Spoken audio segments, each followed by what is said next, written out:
a virtude e riqueza de Jó. Havia um homem na terra de Uz, cujo nome era Jó, homem íntegro e reto, temente a Deus e que se desviava do mal. Nasceram-lhe 7 filhos e 3 filhas. Possuía 7.000 ovelhas, 3.000 camelos, 500 juntas de bois e 500 jumentas. Era também muito numeroso o pessoal ao seu serviço, de maneira que este homem era o maior de todos os do Oriente. Seus filhos iam às casas uns dos outros e faziam banquetes, cada um por sua vez, e mandavam convidar as suas 3 irmãs a comerem e beberem com eles. Decorrido o turno de dias de seus banquetes, chamava Jó a seus filhos e os santificava. Levantava-se de madrugada e oferecia holocaustos, segundo o número de todos eles, pois dizia: talvez tenham pecado os meus filhos e blasfemado contra Deus em seu coração. Assim o fazia continuamente. Num dia em que os filhos de Deus vieram apresentar-se perante o Senhor, veio também Satanás entre eles. Então perguntou o Senhor a Satanás: de onde vens? Satanás respondeu ao Senhor e disse: de rodear a terra e passear por ela. Perguntou ainda o Senhor a Satanás: observaste o meu servo Jó? Porque ninguém há na terra semelhante a ele, homem íntegro e reto, temente a Deus e que se desvia do mal. Então respondeu Satanás ao Senhor: porventura Jó debalde teme a Deus? Porventura Jó debalde teme a Deus? Ó Deus, nosso Pai, pedimos-te que teu Espírito, por meio da tua palavra, nos ajude a termos uma visão de quem tu és, de quem somos e como devemos viver neste mundo. Nós oramos em nome de Jesus. Amém. O tema dessa noite é por que sofremos. E a primeira coisa que nós temos que reconhecer é que há muito sofrimento neste mundo. Não passa um dia sequer sem que nos sejam apresentadas pela mídia imagens, notícias de sofrimentos. Mas nós estamos cientes do que nós conhecemos é apenas uma pequena fração do sofrimento que existe no mundo. Há muitas pessoas que sofrem caladas. Talvez alguns de nós tenhamos em nosso coração uma dor, uma tristeza, e esse tema do sofrimento, ele toca a todos nós, toca a natureza humana. Nós vivemos num mundo de desespero, num mundo afetado pela queda, e há sofrimentos desproporcionais. Há pessoas que são vítimas de atrocidades, desastres, doenças, e é possível, então, que nessa noite também nós precisemos ouvir uma palavra a esse respeito, uma vez que nós temos ouvido muito sobre um ufanismo, que o crente ele é liberto de todas as suas preocupações e dificuldades. De início nós temos um sério problema. Por que existe sofrimento no mundo? Essa é uma pergunta profunda. Por que o inocente sofre? Por que Deus permite tais coisas? Por que Deus permite o sofrimento no mundo?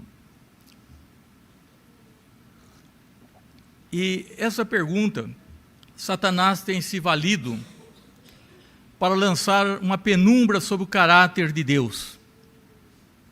E muitas pessoas chegam à conclusão: ou Deus não é amor, ou Deus não é poderoso. Essa é uma falácia de um dilema. Mas nós que temos a Bíblia como única regra de fé e prática, não significa que nós protestantes leiamos tão somente a Bíblia. nós lemos a patrística, nós lemos comentários, nós aproveitamos da exegese, da razão, mas nós temos como fonte autoritativa, tão somente as Escrituras Sagradas, a Palavra de Deus. E é através dessa palavra que nós vamos desenvolver alguns passos, no sentido de procurar uma resposta para esse tema, entretanto, sabendo que sempre haverá algo de misterioso na questão do sofrimento. E para isso nós apelamos para a vida de Jó. Houve uma audiência em que compareceram os filhos de Deus, e Satanás também compareceu entre eles. E Deus perguntou a Satanás de onde ele vinha, e ele disse que andava pela terra, vagueando pela terra. Parece até que ele tinha um prazer de pensar que muitas pessoas estão sob as suas garras, sob o seu poderio. Mas Deus disse a ele: mas você observou o meu servo Jó? E nós temos um testemunho a respeito de Jó. Porque ninguém há na terra semelhante a ele, homem íntegro, reto, temente a Deus e que se desvia do mal. Esse é um testemunho do próprio Deus a respeito do seu servo. É interessante que no livro do profeta Ezequiel, nós vemos uma menção aos 3 homens mais justos da face da terra nos seus tempos. O primeiro deles foi Noé, que Deus livrou de morrer afogado. O segundo foi Daniel, que Deus livrou da boca dos leões. E o terceiro foi Jó, que Deus livrou no meio da sua provação. Livrou de perder a sua fé. E nós vemos então que Jó era uma pessoa abençoada, como aqui está descrito. Não só pelos seus bens, mas tinha uma linda família. 7 filhos e 3 filhas. E tinha muita riqueza. Não vamos descrevê-las aqui, porque nós já lemos, acabamos de ler, mas era um dos homens mais ricos do Oriente. E com certeza viveu no tempo dos patriarcas também. E Abraão foi um homem rico, mas talvez a riqueza de Jó deixasse assim uma sombra sobre a riqueza de Abraão. Esse homem, além de ser rico, era um homem íntegro. E parece algo incompatível, porque a Bíblia diz que é muito difícil um rico entrar no reino dos céus. A pessoa rica, ela se esquece de Deus, ela tem muita autonomia, e acaba muitas vezes desprezando também o seu próximo. Entretanto, a Bíblia nos fala que Jó reunia essas 2 condições, não somente a sua integridade, mas também era um homem rico, um dos mais ricos do Oriente. Então, Satanás, ele fez algumas insinuações. Satanás disse: porventura Jó debalde teme a Deus? Acaso não cercasse com sebe a ele sua casa, e tudo quanto tem? A obra das suas mãos abençoaste, e os seus bens multiplicaram na terra. Estende, porém, a tua mão e toca-lhe em tudo quanto tem, e verás se não blasfema contra ti na tua face. Disse o Senhor a Satanás: eis que tudo quanto ele tem está no teu poder, somente contra eles não estenda a mão. E Satanás saiu da presença do Senhor. Aqui começa o drama na vida de Jó. O drama é uma procura de uma resposta que Jó nunca descobriu o sentido do seu sofrimento, o porquê ele estava sofrendo. Então, aconteceu a tragédia de uma forma repentina. Primeiro vieram os sabeus e levaram os bois e jumentos e mataram seus servos.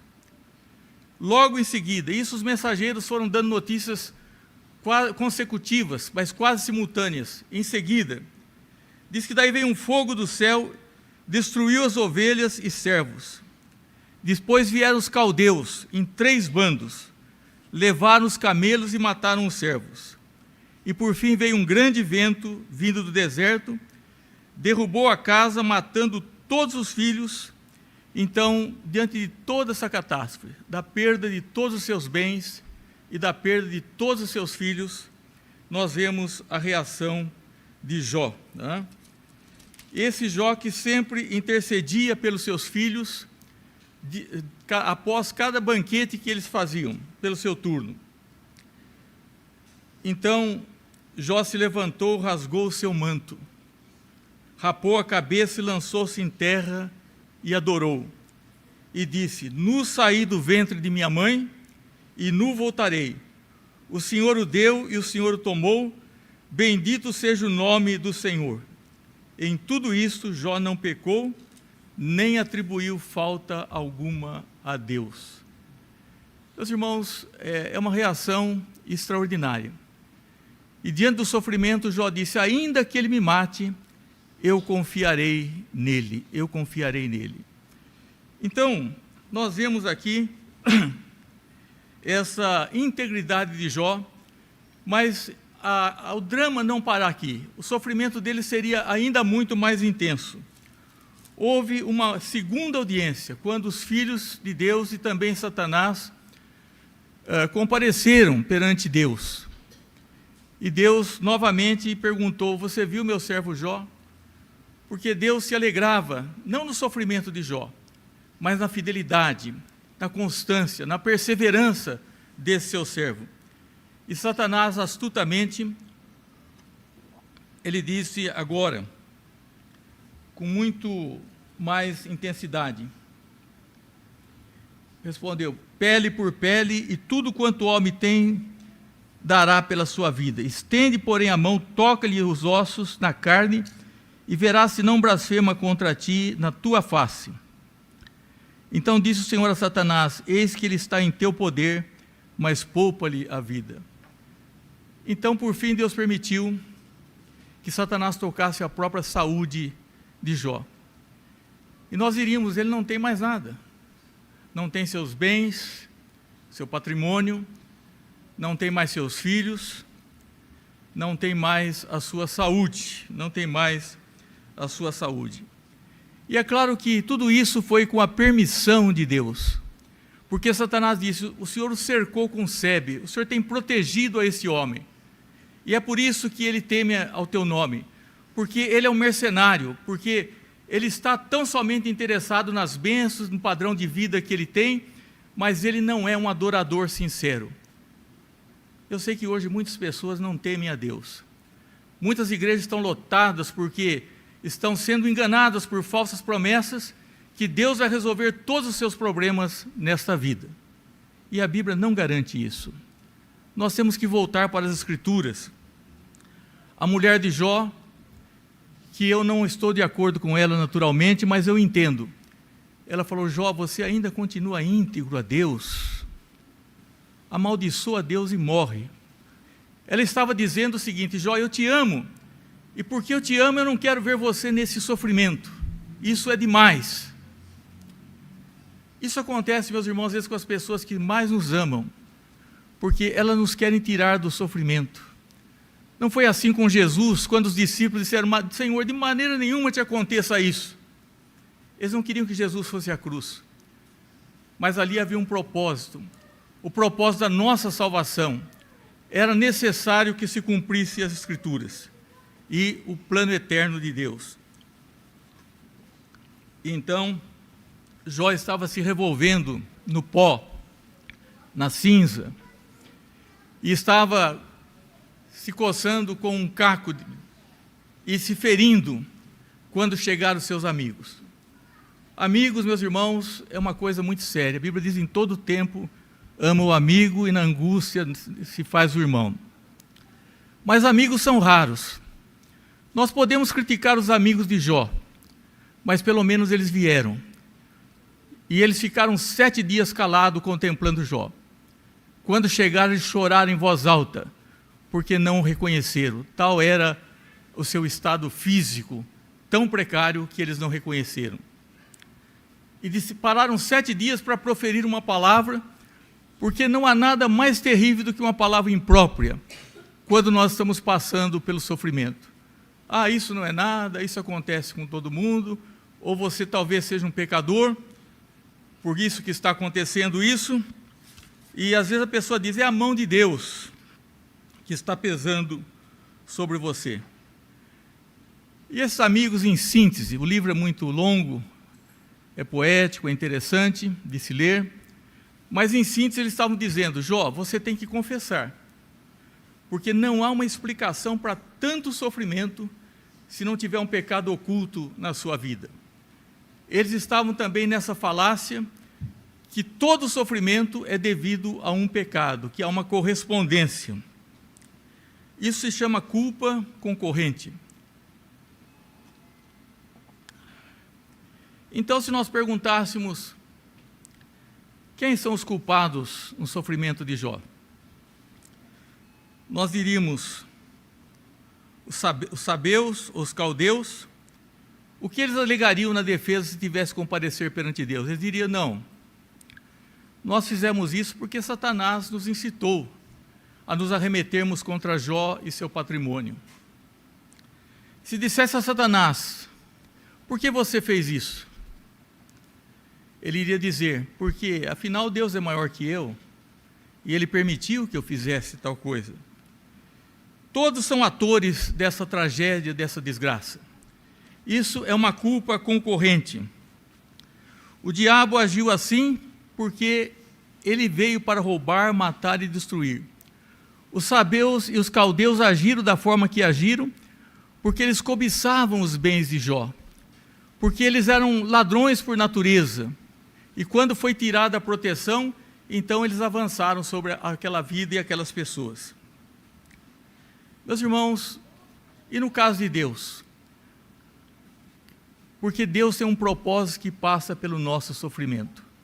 É difícil pregar hoje isso nas igrejas modernas, em que os nossos púlpitos se viraram em palcos de danças, de luzes, de tantas coisas que são incompatíveis com o verdadeiro culto e adoração. E nós encontramos no Novo Testamento algo que é uma analogia, quando os discípulos encontram um homem cego, e da mesma forma dizem, alguém pecou, não é possível que esse homem tenha nascido cego. Ou ele pecou, ou seus pais pecaram. E Jesus disse, ninguém pecou. Isso foi para que o Filho do Homem fosse glorificado naquelas circunstâncias. Então, não há relação entre sofrimento e pecado? É claro que sim, nós vivemos num mundo decaído, e existe sofrimento, morte, dor, mas não há uma relação direta entre alguns pecados e o nosso sofrimento, nem sempre. O caso que nós colocamos em apoio a esse pensamento é o caso de José do Egito, que até o dia em que ele se encontra com seu irmão, a sua vida era inexplicável. Ele não merecia passar pela maldade que passou. E ele foi muito firme quando encontra com seus irmãos, diz, vocês fizeram mal. Aqueles moços foram terríveis. Mas Deus tornou o mal em bem. Deus tornou o mal em bem. Porque havia um propósito para salvar a sua própria família, para salvar o Egito e para salvar todo o povo. Então, através do sofrimento, Deus age nesse mundo. E existem vários tipos de sofrimento. Vou mencionar alguns. O primeiro deles, sofrimentos por causa de Cristo. Jesus disse, bem-aventurado aqueles que são perseguidos por causa da justiça, por minha causa. Em inúmeros lugares, há pessoas que sofrem por causa de serem discípulos fiéis de Cristo. Jesus, despedindo dos seus discípulos, palavras finais, ele disse, se perseguiram a mim, perseguirão também a vós. Paulo disse, todos que desejam viver piedosamente sofrerão perseguição. E nós encontramos então o apóstolo Pedro por fim dizendo, nisto exultais, embora no presente por breve tempo, se necessário. Não há um sofrimento na vida do crente que não seja necessário. Sejais entristecido por várias provações, para que uma vez confirmado o valor da vossa fé, muito mais preciosa do que o ouro perecível, mesmo apurado por fogo, redunda em louvor, glória e honra na revelação de Deus. E nós encontramos Jesus dizendo que o Pai é o agricultor, viticultor, e que está com a foice na mão para cortar os galhos, para que frutifiquem mais ainda, para que possamos ser participantes da sua santidade. Então, há sofrimentos por causa de Cristo. Há sofrimentos também por disciplina, porque que filho há, diz a Bíblia, que o pai não castigue, não discipline? Essa é a nossa legitimidade, a disciplina que Deus também nos passa. Também é como um crisol para nos purificar, testando a nossa fé. E nós vemos que muitas pessoas são provadas. Às vezes tem um casamento infeliz, um trabalho insatisfatório, tem uma condição de moradia também que não é ideal, tem tantas coisas, enfermidades crônicas, e o apóstolo Paulo disse que ele tinha um espinho na carne, que era mensageiro de Satanás, mas que Deus fez aquilo para que ele não se ensoberbecesse, porque se não fosse esse espinho na carne, ele se perderia. Nós não damos graças pelos sofrimentos em si, mas pelos benefícios que os sofrimentos podem trazer nas nossas vidas. O salmista disse que foi bom ter passado pela aflição para que aprendesse os teus decretos. Há, meus irmãos, também sofrimento vítimas de castigos. Há muitas pessoas que sofrem porque são castigadas. Alguns, por causa dos nossos próprios pecados, nós somos castigados. Outros, por causa de alguns problemas na vida, como no caso de Saul. Saul não estava preparado para assumir o cargo que assumiu, porque ele era invejoso, porque ele era ciumento, e ele trouxe muito sofrimento na vida de Davi. Davi sofreu muito nas mãos de Saul, mas Davi também sofreu muito por causa do seu próprio pecado, o adultério e o homicídio, o adultério e o homicídio. Se não fosse o Salmo 51, talvez nós não soubéssemos que se Davi tivesse arrependido verdadeiramente. É uma das orações mais profundas de arrependimento, não só uma obra da literatura mundial, mas é ali realmente o crente orando e dizendo: Senhor, não me retires o teu Espírito Santo, lava-me, purifica-me. Há uma mudança radical na vida desse homem que sofreu porque a vara de Deus foi vista na sua vida. O Senhor castiga e repreende a quem ama. E o castigo é a nossa legitimidade, porque se nós fôssemos deixados por nós mesmos para praticarmos os desejos do nosso coração, dos nossos corações, nós os perderíamos. Então Deus muitas vezes usa a sua vara e o seu cajado como pastor, para nos disciplinar. Mas há um sofrimento, e é esse que nós estamos tocando nessa noite, que é um sofrimento inexplicável. É o caso de Jó. Veio de forma abrupta, devastadora, feroz, e não estava relacionado com nenhum pecado desse homem. Deus disse a Satã: você viu o meu servo Jó? Era um testemunho do próprio Deus, desse homem íntegro, justo. Nem no começo da aflição, nem no fim, Deus contou a Jó o porquê do seu sofrimento. E o argumento de Satanás era esse, que Jó era um mercenário, era um daqueles consumidores das bênçãos de Deus, que segue a Cristo pelo pão que perece e não pelo pão que permanece. Pessoas que, quando enfrentam o sofrimento, desvanecem na fé, porque não era uma fé verdadeira, não era uma fé enraizada. E a mensagem do Novo Testamento é essa, meus irmãos: se você não está preparado para sofrer comigo em minha morte, nunca estará preparado para a minha ressurreição. E Deus aparece a Jó num redemoinho. Deus não responde o porquê, mas a manifestação de Deus é a sua própria manifestação da sua pessoa. E Deus diz a Jó o seguinte, porque Jó teve muitos momentos de questionamentos, né? amaldiçoou o dia da sua vida, mas ele não blasfemou contra Deus. E Deus diz a ele no redemoinho: quem é este que escurece os meus desígnios, com palavras sem conhecimento? Cinge os lombos como homem, pois eu te perguntarei e tu me farás responder. Ele falou: se você realmente é tão potente assim, você se vista como homem, se prepare. Se viste, eu vou fazer algumas perguntas a você e você vai me responder.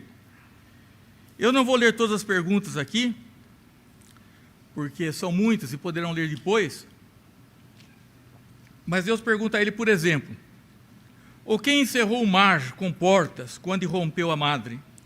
Quando ele pôs as nuvens por vestidura e escuridão por fraldas? Quem pôs esses limites às águas?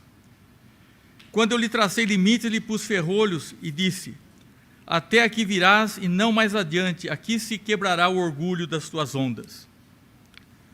Ou poderás tu atar as cadeias dos 7 estrelas, ou soltar os laços do Órion, ou aparecer os signos do zodíaco, ou guiar a ursa com seus filhos?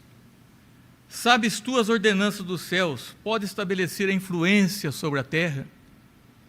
E Jó foi se sentindo pequeno, ignorante. E disse mais o Senhor a Jó: acaso quem usa de censuras contenderá com Todo-Poderoso? Quem é você para me censurar? Quem assim argui a Deus, que responda. Então o Senhor do meio de redemoinho disse outra vez. Jó talvez dissesse: não basta, eu já estou satisfeito. Mas Deus disse a ele: não, vamos continuar. Cinge os teus lombos como homem, se prepara, e eu vou te perguntar e tu me responderás. Acaso anularás tu de fato o meu juízo? Ou me condenarás para te justificares? Então você quer condenar a mim para justificar, para que você seja justo, Jó? E fez outras perguntas para ele, me pediu que ele olhasse alguma coisa. Contempla o hipopótamo que eu criei contigo. Quando eu olho hipopótamo, eu acho que bicho interessante esse hipopótamo, né? Um bicho tão grande, aquele rabinho pequeno, né? E ele diz assim, que come erva como boi, sua força está nos seus lombos e o seu poder nos músculos do seu ventre. Endurece a sua cauda como cedro e tendões das suas coxas. Estão entretecidos os seus ossos, são tubos de bronze. O seu arcabouço como barras de ferro. Ele é a obra-prima dos feitos de Deus. Dentre tantas coisas que Deus mostrou para Jó, falou: olha o hipopótamo. Hein? É obra-prima de Deus, que coisa extraordinária esse animal. Hein? E são tantas as colocações aqui, diante de Jó, né? E Jó já tinha dito a Deus. Então respondeu Jó: Senhor, sou indigno. Que te responderia eu? Põe a minha mão na boca. Eu ponho a mão na boca, eu me calo. Uma vez falei e não replicarei. Aliás, 2 vezes, porém não prosseguirei. Não prosseguirei. Ele foi colocado no seu devido lugar. E ele confessa no último capítulo, que é maravilhoso, assim: eu bem sei que tudo podes. Deus pode todas as coisas, Ele é soberano. Nós vivemos num mundo decaído, mas Deus é um mundo soberano, Deus soberano. E nenhum dos teus planos pode ser frustrado. E Jó disse: eu te conhecia só de ouvir, mas agora os meus olhos te veem. Quantas pessoas conhecem a Deus apenas de ouvir a seu respeito? Mas agora os meus olhos te veem. Diante do sofrimento, meus irmãos, alguém disse com muita propriedade: Deus lavou os meus olhos com lágrimas, para que eu pudesse ver.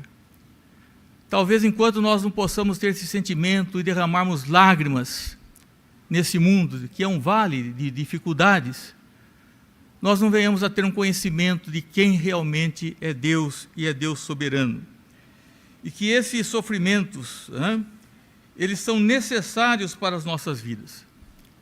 Eu gostaria de falar mais tempo, mas eu tenho que ir concluindo, dizendo que Jó, durante todo o livro, ele está argumentando: se eu tivesse um interlocutor, alguém que eu pudesse colocar o meu pleito, a minha angústia, porque ele mesmo não via a relação entre o que ele estava passando e algum pecado, como seus amigos insinuaram.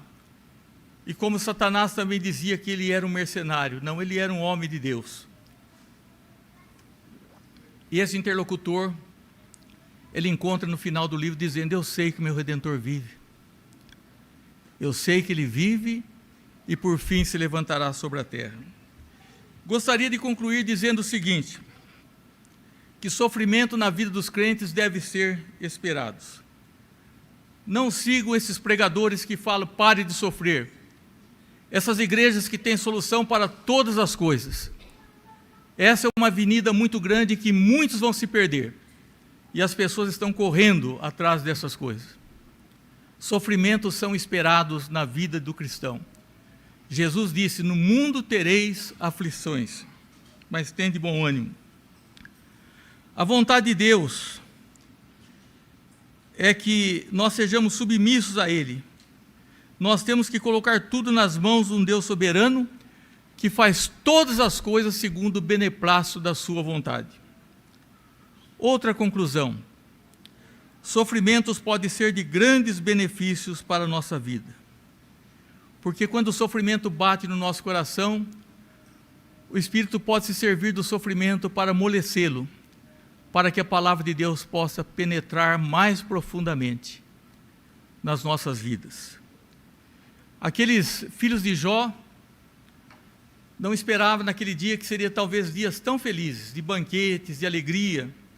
Jó tinha uma preocupação, porque os dias de bonanças realmente, às vezes, nos afastam de Deus, não nos levam a clamar, nós não aprendemos a orar, nós ficamos muito preocupados com as nossas vidas, com as nossas coisas, mas o sofrimento, ele pode ser santificado, e ele lava os nossos olhos com lágrimas, para que nós possamos enxergar melhor, Os homens cujas vidas produziram abundantes frutos espirituais, leiam as Escrituras. As pessoas que pregam o contrário não leem as Escrituras ou leem textos e mal interpretam. Foram homens como José do Egito, que só no final da sua vida entendeu o propósito de Deus.